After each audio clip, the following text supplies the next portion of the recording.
I'm going to be elaborating somewhat on the reckoning and dismissal of the shepherds, who are the rabbis.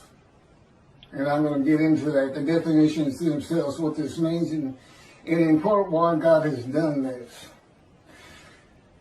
One thing I want to make emphatically clear, since I hadn't heard one word from a rabbi, and I'm quite certain, as a group, maybe not all, as a group, they had no idea there'd be a reckoning and a dismissal by God. They would not enter the scroll of remembrance, which means they don't see God's heaven for the Jewish people, which is something you do not want to miss. Because they just talk about the Messianic era. All of a sudden, Moshiach perfects the world. Everybody loves the Jew and exalts him in the world. The world speaking Hebrew. And the sole existence of mankind becomes to know God. Nations love nations. Things that simply cannot happen. And what do they leave out? How about God might hurl your glory to the ground or utter destruction if you don't recognize Elijah? You know, you're praying for Moshiach every day. One, you don't know you're about to get dismissed when he comes. And two, you completely ignore utter destruction if Elijah is not recognized. He clears the way for the building of the temple, which is God's purpose that might prosper. Don't build it, utter destruction will come someday. Build it, and you will never be defeated and dispersed again. Who should you be looking for? I mean, what does David do? He brings the reckoning and dismissal of the shepherds, the rabbis. That's what David does primarily. And with him comes God's grant of a covenant of friendship, which differs markedly, absolutely refutes a messianic era. God says things like, there'll be a planting of renown when I come with Moshiach. You will no longer be the taunts of nations. That tells you one thing. The nations aren't exalting you. You're just not being taunted. Why? God's in his temple again. And they're not quite sure if it's true or not. For the most part, that would be the majority. And of course, the covenant of friendship. Well, that is the covenant of friendship. No longer dispersed. You will not be defeated, dispersed. The temple in your midst. The world will know God sanctifies Israel. That's what you get. You don't get perfection throughout the world. You don't get exalted throughout the world. If that's what God had intended, this is where he did written it. In the covenant of friendship. It absolutely refutes it. You got utter destruction. Malachi 3. You got your glory hurled to the ground. Your power. If you don't assist God in recognizing me. That's what it says. He's saying, you know, who is this coming from? Adam, Gentile lands, Christianity. Who's this? You know, the peoples no one listen to him, and he's not happy about it, and he says it, I think it's verse 3, could be, he's stunned that he's not getting a response. Particularly, and I know why now, the mountain of evidence that has been presented to the Jewish people on these videos cannot be surpassed by any other man to come. I'm either him or he ain't coming. Which is it? God said he was coming. God's righteous servant. What was David? A servant who was righteous. Who was Elijah? Servant who was righteous. Who was Moses? Servant who was righteous. Who else? Who are we missing? God's righteous servant. One description, 4 righteous servants. I am all 4 men. I just reposted it again. I have a verse-by-verse commentary solely showing how I and my life fits Isaiah 53 and explaining it. Explaining what he was wounded for our sins means. No man has ever been able to do that before me. Certainly not Toby the singer with his absurdity, an absolute absurdity. 6 million Jews die and then a ram guilt offering. That's not even all of Israel. That's about 1/3 of Israel at the time. Nobody got long life. It looks like Hitler's the one who made the sacrifice, and he didn't get long life. No one is made righteous because of it. It's an absurdity. Okay, he couldn't come close to interpreting the true meaning and the way to make this understandable. Isaiah 53 is in large part a snare. Okay, God knew the Gentiles were going to take your book one way or another. And he set them up. He set them up for the day of the Lord, and he set up the rabbis too. He knew you were going to be practicing the Messianic era. All of these are proof, as I straighten all this out, putting forth what he wants Judaism to be. This is what God wants Judaism to be. Not what Rambam wants it to be. He doesn't even want the entire world to be simply to know God. It's not what he wants. Primarily, God, what are you doing? What are you doing? I'm creating a new heaven, he says that first, and a new earth. What's new about the heaven you're creating? What changes? I'm going to have a new host of angels, the angels of Israel. And I want every Jewish, all of my children to go through the same thing they've all had to go through. Anti-Semitism, racism, bigotry, having to survive on a planet that simply does not like them. That's what he's looking for. That's the angels of Israel. You got your own unique personality. 613 laws. Okay, about 200 of them were animal sacrifice, and that was done away with by his prophet. God said, I don't want your animals anymore. Yet Toby, his singer, thinks he wants a human being. You're not supposed to add to or take away anything from the Torah. And when you see you're about to do it, you better ask yourself, where am I wrong? Where am I wrong to add a human being, much less 6 million of them? And, let's go on Christian. That's what they did. Let's put a human being, an unblemished lamb, and we'll be sin free. I don't know what your guilt offering did for the for the Jewish people who become the righteous servant. No, the righteous servant is for the day of the Lord. He has to have a Moses, a representative. It could be an Elijah or a David, but he's got to have a man. Okay, I fit it to the T. That my Isaiah 53's been out there for over 2 years, and I get nothing. Don't tell me these people like Todia and Jews for Judaism haven't heard some rumblings. I can't say exactly what. God doesn't tell me things like that. He'd never tell me what another person's thinking. He won't tell me anything to happen in the future. If I can't find out an answer of my own, then I don't find it. They don't give it to me. But,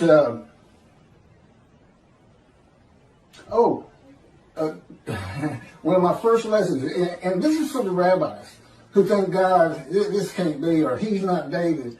We're not reckoning with him to dismiss. They just want to pretend it's not there. Yeah, you're not going to heaven. Okay? That's every rabbi on the face of the earth. I would include religious leaders. Matter of fact, if I had my way, and I don't, I'd include the government because they're leaders. But let's get to this first. Because y'all don't know God like I know God. I've been with him for 13 years in the fire of refinement, punishment, chastisement, maltreatment, crushing, bruising, wounding. And it is constant and incessant. I will say this, I couldn't see it for about 5 years, but it has changed me.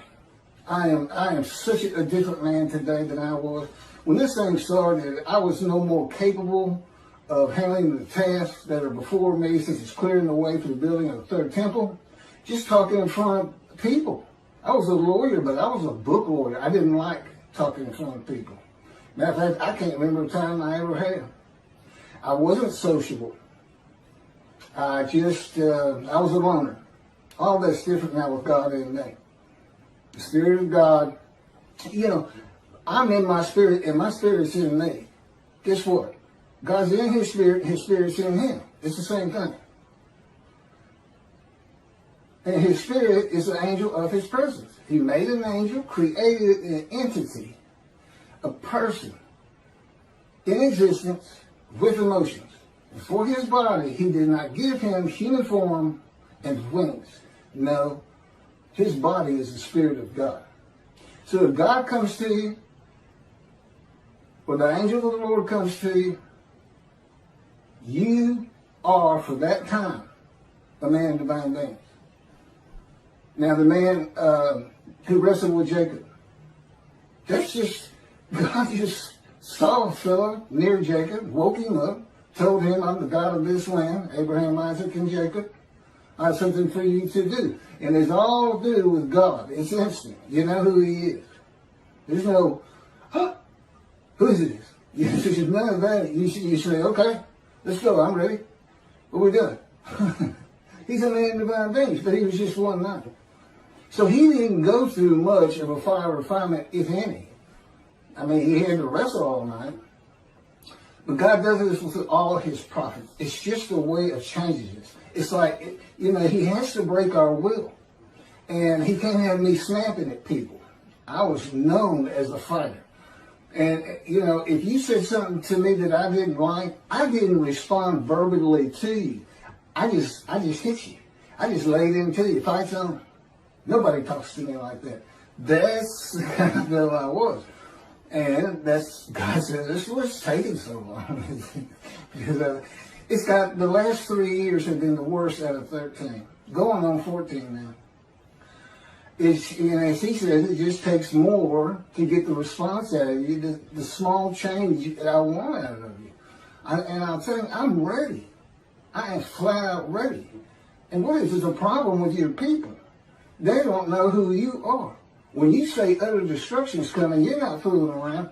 Here's what, you know, you kind of get one personality of God in the Hebrew Bible. You know, it's not far-ranging. But what he showed me is based on the following. This is one of the first lessons he gave me. And anybody can look at this. I don't have my glasses on. I'll get through it the best I can. But this is the chapter that leads to the purpose of the Temple Mount. And it's 2 Samuel chapter 24, verse 1. The anger of the Lord arose. Okay, I got to get my glasses. Bear with me.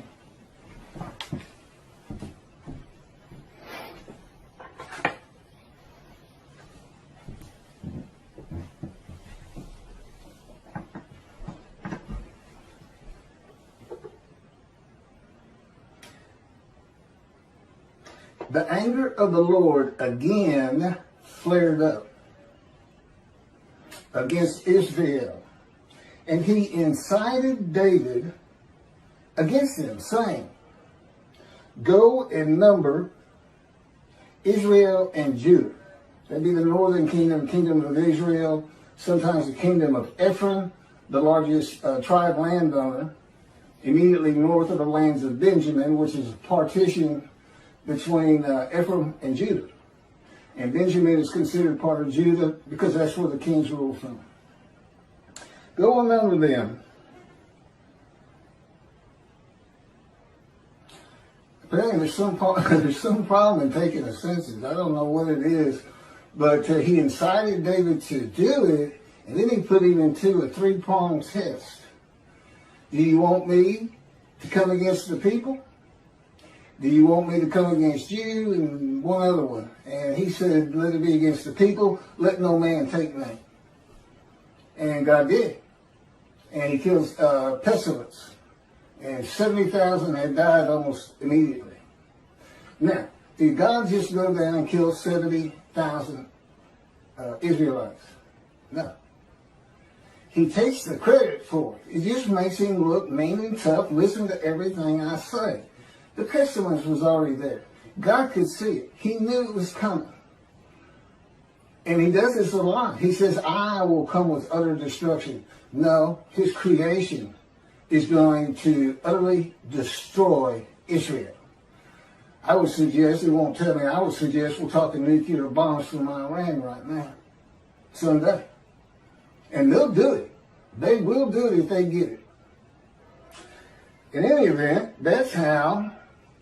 Oh, and it's interesting, the numbers are different. The census numbers are a little bit different from what I'm about to read in 1 Chronicles. and so is the amount of money paid for the Temple Mount out of David's pocket, is what he makes it sound like, but I'm sure it was the kingdom's money. I would think so. I don't know why he'd have a separate side job or anything. If you'll turn to 1 Chronicles, chapter 21, it's the same story. It even says it's the same story somewhere in here. Maybe there's a footnote. Satan arose against Israel and incited David to number Israel. And then you get the same story. You know, David realizes what he did was wrong. See, he incited him. He didn't go tell him. He went to a prophet who told somebody and this and that. And then David was all wanted to be in repentance and was sorry he had done it. And again, I don't know why it's bad. They won't tell me. I've asked them right before we started this. They'll know. So, what do we have here? Satan incited David, and God incited David in the book of the prophets, and in the writings. In the writings, it's Satan. First of all, Satan doesn't exist. Judaism doesn't believe in hell, and they shouldn't. There is no hell. God's got, you know, if you don't heed and revere him, if you sin all the time, he just doesn't pay attention to you. He knows his creation. He knows what humanity does. He knows what humans are. He knows there's no stopping that. And, I don't know, you might say, didn't he got a special place for Hitler? And answer, he tells me no. I don't think about him. He doesn't mean anything to me. But why is that in here? You would want to say, well, if I had to go either way, I say 1 Samuel is who you go with, because that's the book of the prophets. And I agree with that, except God wrote this whole book. He had a whole thing written. It's not just Torah. Don't forget that. It's not just the Torah dictated to Moses. If you, the book of Ezekiel, just assume Ezekiel wrote it. Might not be the case, might not be all of it, but, you know, just go with that. Whoever the main character is, they wrote it for God, because if he's talking to you, and he's going to be with you quite a while, like in writing one of these big books with 70 chapters, you're going through the fire of refinement. Moses went through the fire of refinement. You know how you know? Because it breaks your will. It makes you humble. It takes anger out of you that you used to not be able to control. We start with Moses. He killed a man. He was so angry. He was getting into fights. Then he runs away. He doesn't account for himself. He doesn't ask Pharaoh he doesn't repent. He runs away. He doesn't take account for his own actions. Not a good person. At the end of his life, it is said in the Bible, Moses was the most humble man on earth. And God said, Keith, I put that in there primarily for you. So you would understand you're not the only one that's ever gone through this. He says, you're tops. I mean, you're 4 prophets in one. Moses would be number 2 as far as the severity. But it took a man with that kind of anger. And Ezekiel had that kind of anger. He said, I wanted a spirit seized me, and I went in bitterness and the fury of my spirit in the hand of God. He's in the hand of God, but he's bitter and furious. I know the feeling. That's the fire of refinement. That is the key to understanding Isaiah 53 and those words. A man is willing to chastise, brush, crude, bruise, maltreated, so that I can go to those who are suffering guilt for sin and have the ability to make them understand God is here. Go to Judaism. Be observant. Stop sinning. Your guilt will go away. I offered myself to go through the fire of refinement so that I could remove your guilt. That's what it's all about. That's the first 6 verses, the witnesses. Wounded for our sins, bruised for this, crushed for this. Okay? And it's just for me to be prepared.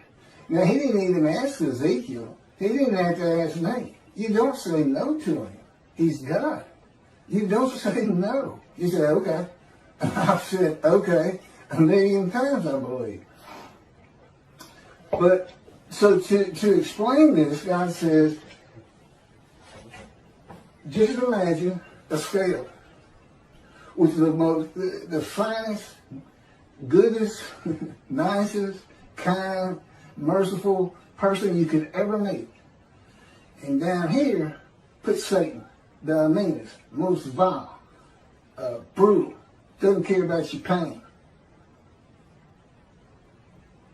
And he can go all through it. Okay? He literally decides what emotions he's going to have. Now, I'm in the fire of refinement, and I call this the black hat, this the white hat. This is what he taught me.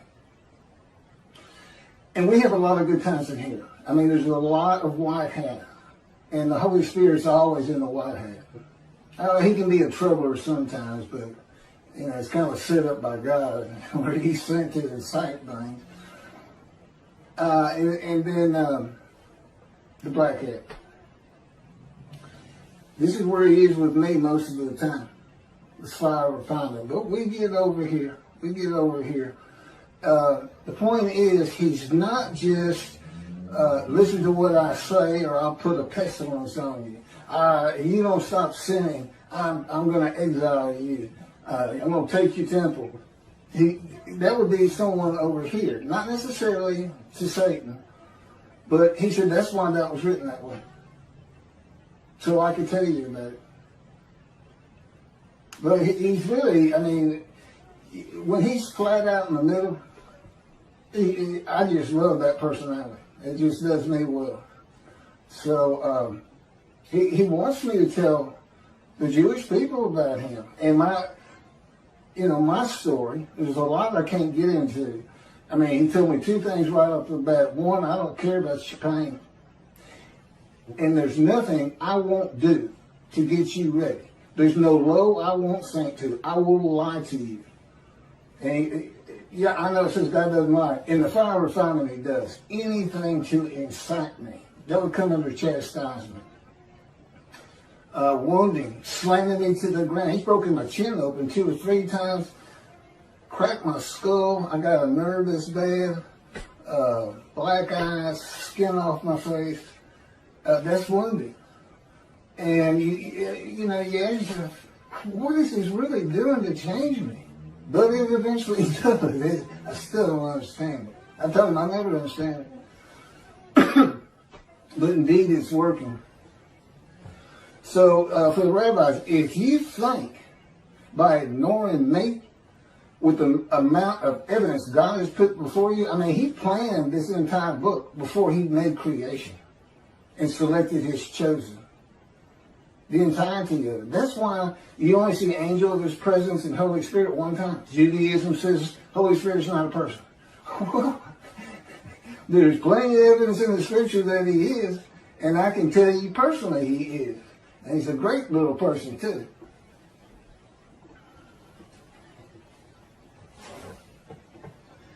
But let me carry on. It's nobody, he's not, I guarantee you. If Toby, singer and Jews for Judaism was sitting back there going, well, we make money. Oh, that's what they wouldn't say, we make money on Isaiah 53. Or we can't say we're wrong because of your arrogance. And the ignorance that you show in your commentary just defies logic to me, because God told me from the get-go. I was an atheist for 50 years, had nothing to do with religious people. He said they're very intelligent people. Judaism is well-based, on the ground, all makes sense. This is what he told me in the beginning. Since then, I learned a lot different. I don't think much about their capabilities at all. Remember, I'm a prophet. God taught me. God controls my mind, my thoughts, my words, my physical motions, because I'm in the cords of his power. He can spin me like a top if he wants, slam me to the ground. He can make me shake like a leaf. so that when I try to eat, I can't hold my food on the utensil, and I end up having to take the bowl and put it,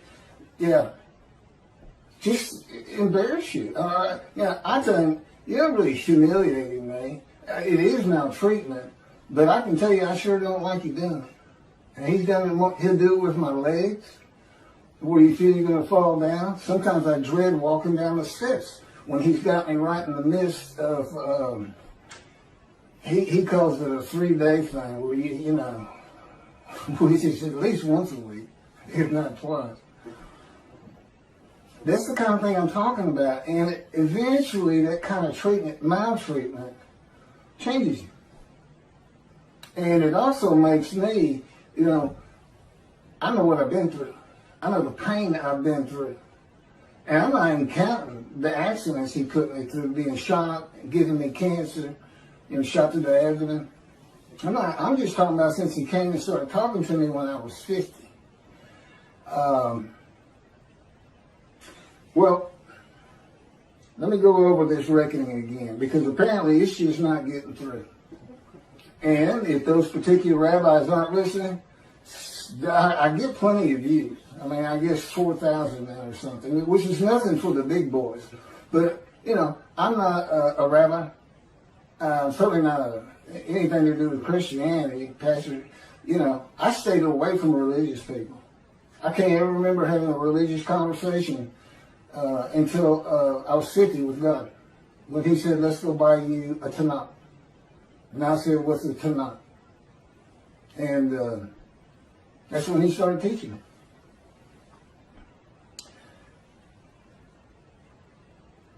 Thus said, apparently this, I don't know the answer to this. I'd love to hear it. Why don't you know about this?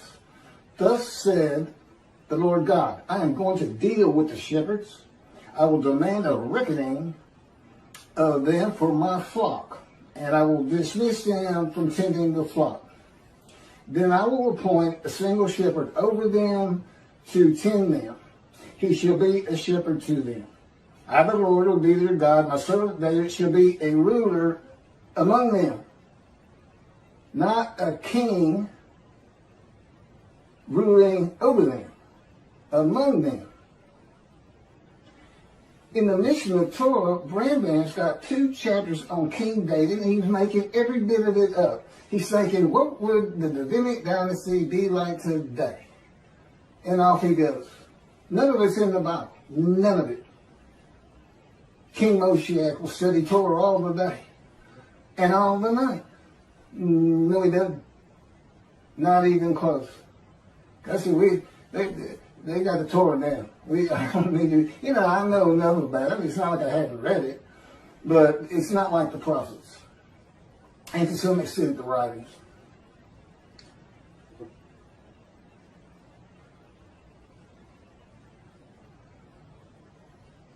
My servant David, he shall tend them. He shall be a shepherd to them. I, the Lord, will be their God, and my servant David shall be a ruler among them. I, the Lord, have spoken, and I will grant them a covenant of friendship. Again, it is so far removed from the Messianic era. Why don't the rabbis recognize that? You won't be the tongues of nations. You won't be defeated and dispersed again. His sanctuary amongst you, the world will know. He sanctifies Israel, a planting of renown. That's it. That's what happens when Moshiach comes. You tell him I said so. If it looks like I get a little hot about this, God controls my emotions too. And that's how he wants them to hear it. And never forget, he can speak straight through me. As a rule, he's always speaking through me since he controls my thoughts and my words. But it's always based on my personality. He can change that. He can change that. But if you're not a believer in a man divine being, it doesn't help. You just think I'm putting on an act. I've had conversations with him where I'm looking into a mirror, okay? And when you're talking to people,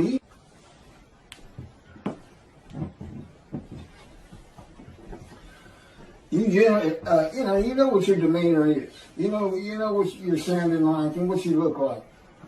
And I'm looking at a mirror, and again, according to His power on me, I literally had a conversation with Him. And I look in the mirror, and that's not who I am in that moment, and it's not what I sound like. And, this is just my lessons. I have lessons all day long, and I have for 13 years. I mean, He's doing something with me all the time. And primarily, again, it's controlling my mind is based on my capacity as Elijah to teach you how you can think in heaven. Your spirit reads your mind. Okay, your mind takes in, your mind's just electrical impulses, little chemicals, different tissue, and it takes in what eyes can take in and what ears can take in. Your person is the spirit in you, spirit and soul. And together, spirit and soul form a person. The soul's kind of like the DNA of who you're going to be. In heaven, you don't have that mind. God becomes the information of your mind. And He can do it for everybody in heaven. That's why He said, before you pray, I will answer. Just because He's the one having you think, I'm going to pray. And you won't remember the things of the past. That's a whole other discussion.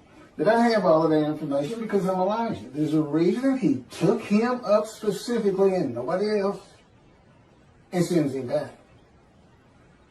It's a further proof of who I am outside the fact I fit every verse of Isaiah 53, outside the fact I'm the only man who's ever been able to explain Isaiah 53, the fact that despite your greatest minds, Jews for Judaism, Toby Singer, and everybody else who makes commentary on it, have never been able to figure it out. You can't figure it out if you're not the righteous servant. And I couldn't see, I read it the first time, I said, what is it? I said, who do you think that is? I said, I have no idea. He said, that's you. I said, okay. This is in the verse 2 years, I can't remember exactly when. Okay, now these words are used. My servant David shall be king over them.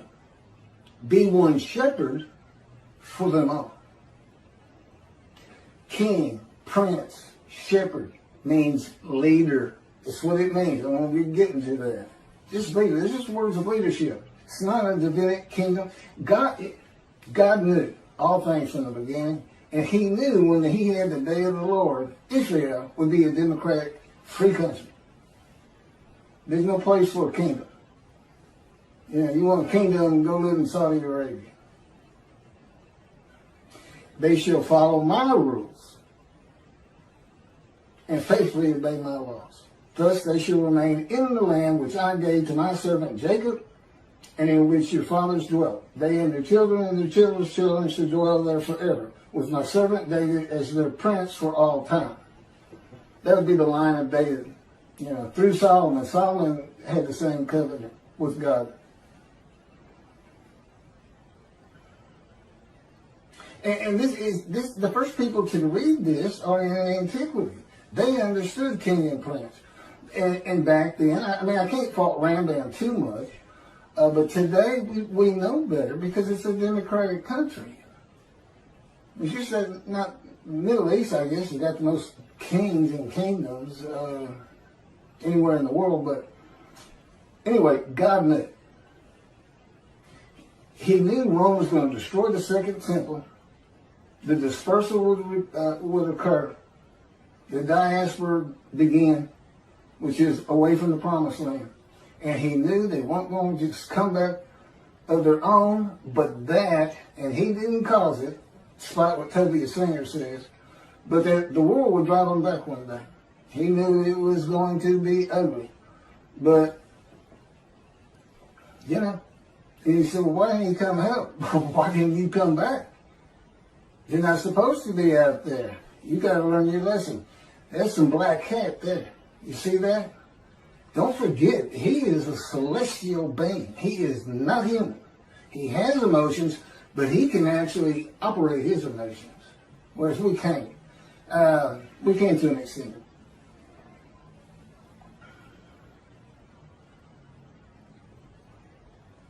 Okay, in today's world, with so many synagogues and people of Israel, the best interpretation of this dismissal is that will be a leader of God's flock to tend them and be a ruler among them. Like a rabbi, a person with knowledge, a teacher. But I'm not getting ordained or anything.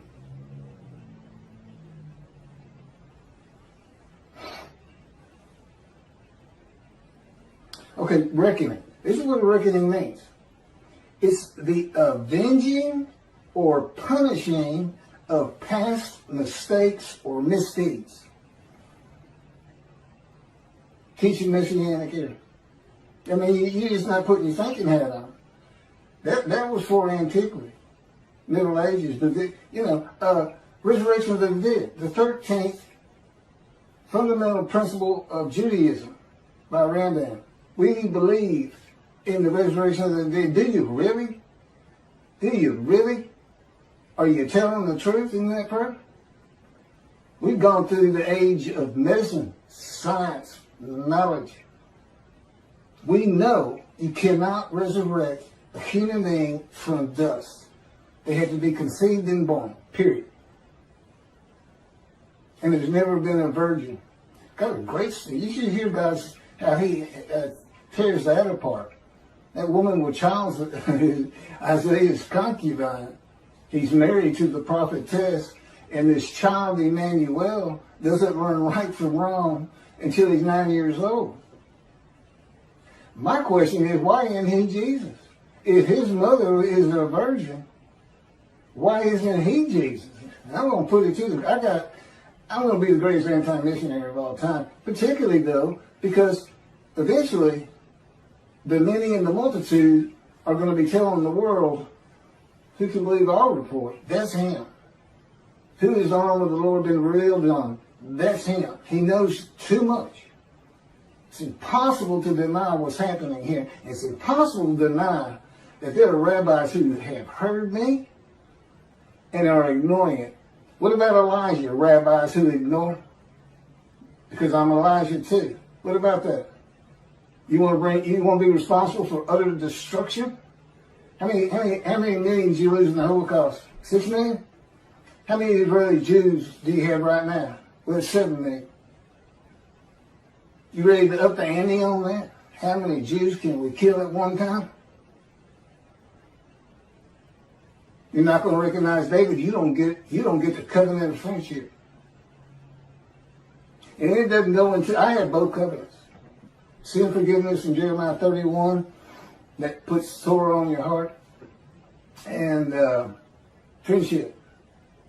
And God wrote, when he was dictating to me the book, Isaiah 53, the day of the Lord, he actually has it stated that when these books are published, the covenants go into effect. Well, as you can imagine, I can't get them published. And it has to be a big-time publisher who can distribute worldwide and market worldwide. Because all Jews have to read it and know they're sin-free in the Holy Seed. It's part of also being Elijah. Come back to Judaism. And the righteous servant, 53, makes the many righteous. Well, in effect, I've already done that with the covenants when the books are published. If there's any rabbi who'd like to step out of dismissal and see the heaven God is creating, contact me. I'm easy to talk to. I was a lawyer for over 20 years. Had clients, come in, had to be friendly. Yeah, I said I was antisocial, but in a business context, it wasn't a big deal. I knew my parameters, so to speak. Come forward and help me. You're a servant of God. If you're a Jew out there, you're a servant of God. Be proactive. Anything you can do to get me recognized, anything you can do. And understand this. This is supposed to happen according to Jeremiah. The land lay desolate for 2,000 years. Now the cities have been renewed, restored, Jerusalem rebuilt, the land blooms again. That's what it says. And it says, then I'll bring a new covenant to you. New covenant. You know what Rashi says? New covenant commentary. The angel is the angel of the covenant you desire. There's only two. and David brings friendship. So we're talking about the covenant of sin forgiveness to make you a holy seed, just like God did with the Assyrian Babylon exiles to have the second temple built. This is to have the third one built. You got a clean slate, but if you start sinning, that covenant didn't do you any good at all. So, my job is come back. Don't let the evil inclination get you, so to speak. You got a clean slate. Honor God by coming back to observant Judaism. See, I got all kinds of pulls to help refill the synagogues, to grow every year instead of decline every year. And part of it is you got to change things like a resurrection of the dead. A time when the Jews are exalted. You know what you do? You make them lazy. What happened to never again? Never forget. You got utter destruction on the horizon. I have no idea when God might just say, that's it. I've given them enough. They won't respond. I'm leaving. And utter destruction will come to them. You never know. You're servants. His servants. You're not the righteous servant, as Tobias Singer and Jews for Judaism, Michael Skoback, and whoever actually did the commentary, that absurdity they both put out there. Michael Skoback bases his whole commentary on an exaltation of the world of the Jew, the Messianic era. His whole commentary is based on something that will never happen. Never. These religious people, I don't know how they do it. I believe in it. I believe in the resurrection. Oh, you believe in millions and millions and millions of people suddenly appearing in Israel? Who's going to feed them? Who's going to put food on the table for them? Hey, guess what? You're going to have slave Israelites from Egypt. You know what God says? If you see a slave Israelite from Egypt, you know what you're supposed to do? Run. Run and get a gun quick. They'll kill you. These people were savage. They still weren't cooking their food back then. Slaves. No schools. Nobody around them school. Nobody listening to, believing in all kinds of gods and this and that from Egypt. Yeah, they're suddenly going to appear. That's what they say. Every single Jew who's ever lived. You got 6 million from the Holocaust. What are you going to do with that 6 million? That's just 4 years. It's the most.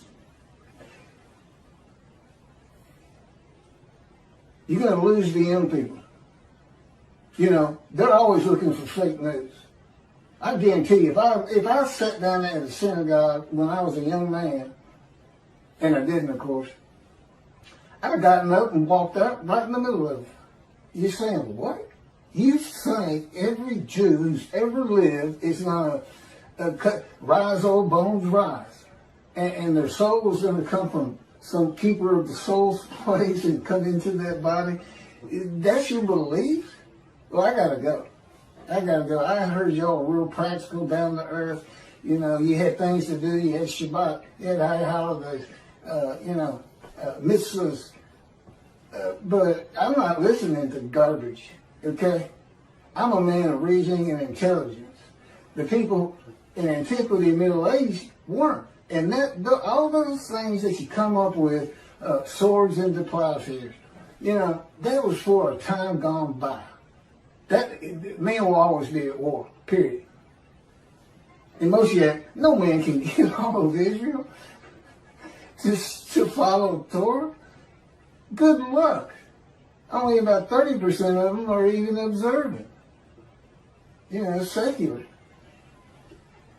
God wants that straightened out. He wants a practical religion for the chosen. And he wants the world to hear about it. And it helps me take the wrath of God to Christianity. Lift me up. I'm the man of Isaiah 53. And where does that come from? Chapter 51. I'm going to take my bowl of wrath, my cup of reeling, and I'm going to take it from you, my people, and I'm going to pass it to those who told you to get down on the ground and walked all over you, and walked all over your back, something like that. Okay, what happens next? 52 comes up. That's where the righteous servant of Isaiah 53. That's where the description starts. 13 through 15, and then all of 53. Do you see the connection there? Wrath's coming. Now, how does that match up with Moshiach coming? And a Messianic era occurs. And there's a resurrection of the dead, which is a proof of who I am. Where's God's vengeance? Where's the doom upon the nation in Psalms 149 and in Psalm 149 ending in 150 with an exaltation of the Lord, which you can think of as we're building the temple again. And by the way, it doesn't have to be on the Temple Mount. It's got to be on Mount Zion. Two things. One, it's not big enough for what God wants. He'll give me the plans when necessary. It's kind of like, getting the plans for the Timonides or, anything. He'll give it to me. I'll give it to the right people. But they got to recognize who I am. You believe in the Messianic era, but you rabbis, God's got to force your hand. That's what this is about. He's forcing your hand. And he's putting the destruction of Israel on your shoulders. And I'm not going to stop talking about it. And how you ignore me. You can't find greater, just because it's not your faith. He says there's not a resurrection of the dead. I can't listen to him. I've never heard of the reckoning and dismissal. They're arrogant and they're ignorant. To me. Now, in regular society, they're real intelligent people. They can fool the flock, who are just aimless sheep. They can't fool me, because God's in me. He won't let it happen. And so I can incite them. You tell either one of them, if they want to debate, tell Cody your singer who says he'll debate anybody on 53. You tell him I'm ready. You tell him I'm ready. And he better take some sedatives before we get there, because I will incite him. I will arouse him with my words. And you wait till I start getting hold of the Christians. If you've been reading the details and watching my videos, you see I got some powerful things to tell them, and I will not hold back. Remember, I'm not the most humble man in the world yet. This is the kind of person Moses and Ezekiel was.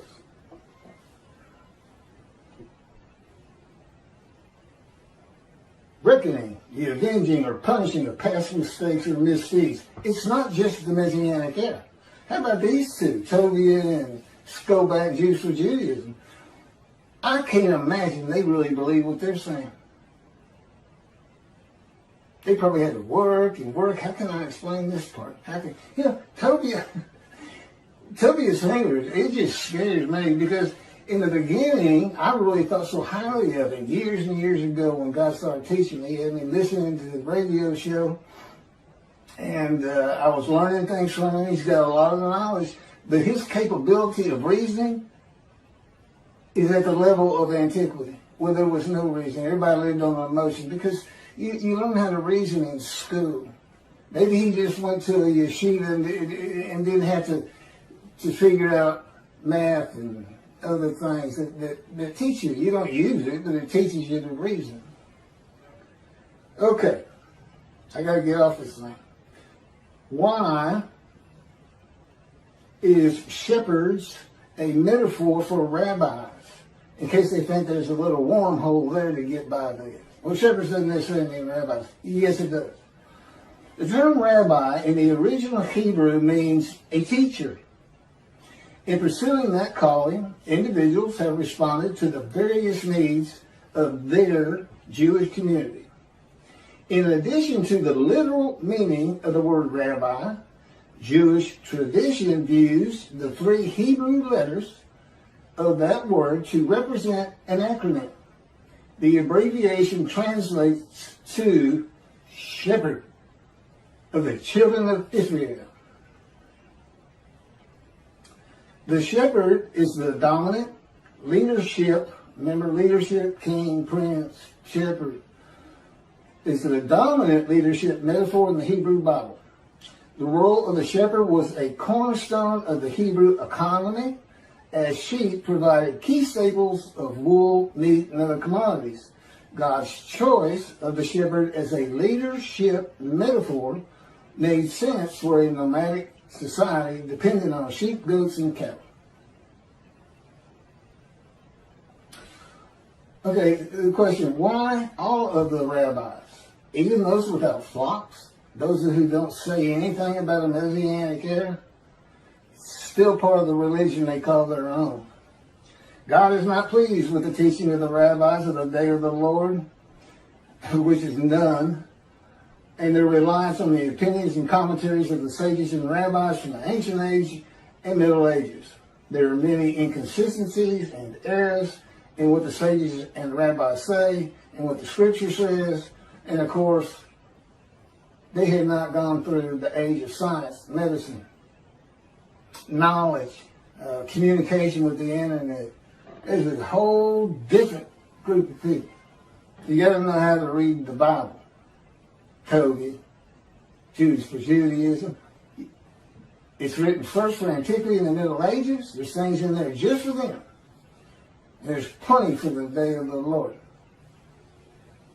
And never forget what the world will do to you if you don't heed God's prophet. And what they'll do to you, even if there's no prophet, and particularly if there's a prophet, because God is performing this video, God himself. And I'm sure that's a strange concept to them. They don't know. And that's why they're so arrogant. And just remember what God says he's going to do to the Christians. I will pull you down from your cliff dwellings for your arrogance. Yeah, he doesn't care for arrogance. He doesn't care for it a bit. He doesn't care for people who ignore his prophet. Remember, when I say you don't care, you say, oh, God cares about everybody, knows everybody. You haven't lived with him and gone through a fire refiner. I feel like he absolutely hates me a good bit of the time. Because I feel I'm ready. Why? How much more can you change me? And it's like, are you the most humble man on earth? Yeah, so he can be funny. I shouldn't laugh and give him, the okay on that. It was kind of funny. That may have been the Holy Spirit. God says the anointed one is a shepherd, king, and prince of the flock, not of the promised land and all his people and perfecting the world. Rambam removes God's word and replaces it with Rambam's word. That the anointed one is the king of the lands and people and will have a kingdom basically ruling the world. That's what it sounds like.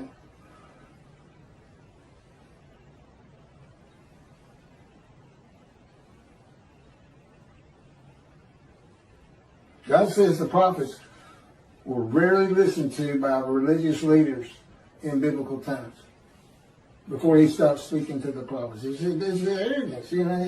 I know what I know, and that's my faith, and I don't care what you say, I don't even understand what you're saying.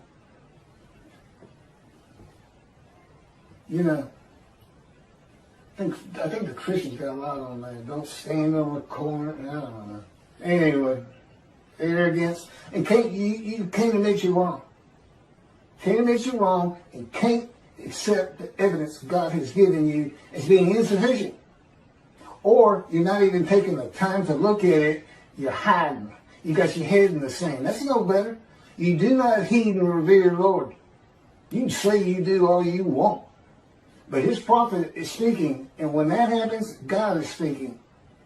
And I don't see anybody listening to me. That's what this video is about. Trying to let y'all know how serious this is. You want to see 7 million dead Jews? You want to see Israel disappear? Keep ignoring Elijah. And that's what you get according to God. I know, y'all just select what God's words you want to abide by. And then, and Rambam's word sounds so much better. Whole world just to know God. Food for everybody. Delicacies like dust in the wind. Well, who's going to do the farming? Who's producing this? Is it what was that? The stuff they got in the desert in the Exodus. Matzo balls. Come on. Again, they control my mind. They like to embarrass me. Then it makes me laugh.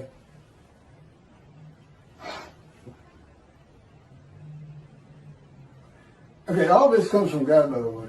Interpreting and teaching what God actually says will not bring in many donations for the reason that the flock will want to know why God is going to have a reckoning with them and dismiss them. They will want to know what the sages and rabbis have done to anger God. The rabbis must learn how to read God's book, the Hebrew Bible. The two books he dictated to me explain what all that means.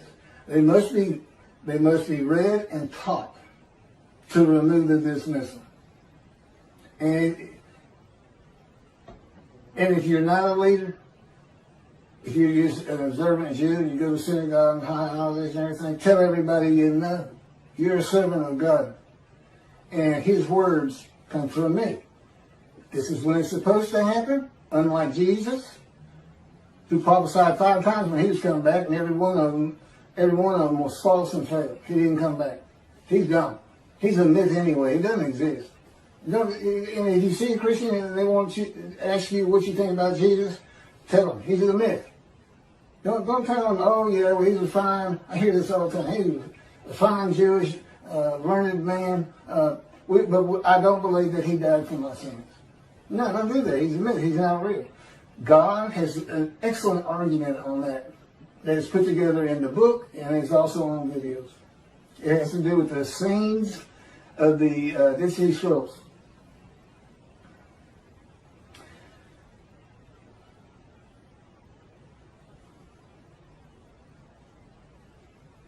Okay, when my camera's got to be it goes off every half hour. I'm going to just keep reading as fast as I can.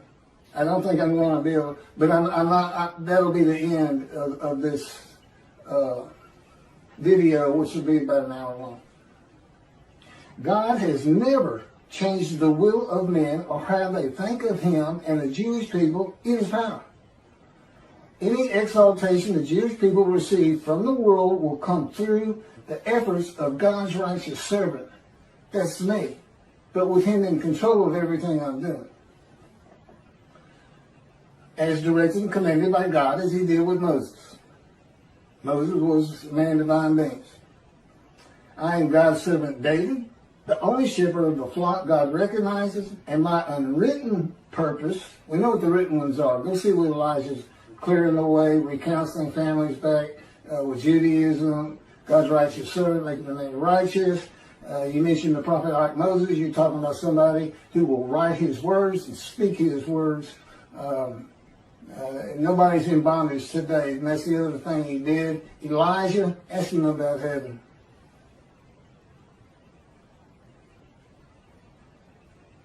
And my unwritten purpose is to teach the matters of the two books he dictated to me, to tell my stories of living with God and the angel of his presence, the Holy Spirit, what it is like to become a man in divine beings, a host of the Lord's host. There would be unwritten purposes, and I'm sure he's got plenty of others. The rabbis had yet to heed me. I hadn't heard a peep out of them. Here's a man declaring he's Elijah. Utter destruction comes if they don't recognize me, and they don't want to speak to me. They don't want to get them books and read them. I know Toby had for the most part, because nobody from Israel has read them. I'd be too embarrassed, and in his arrogance and his popularity and stardom, he's not even checking it out. Total disregard for utter destruction and death of today, 7 million Israeli Jews. Utter destruction. It doesn't leave room for, some might get out. Good luck making it over to Europe. Because they're going to nuke you. They're going to have you surrounded at the same time. It's about time they read God's books. It's scripture. It's not canonized. It may be one day. But it's scriptures divinely received, verbally given to me. Go to your computer, write this down. There's a whole lot of learning that went in between that.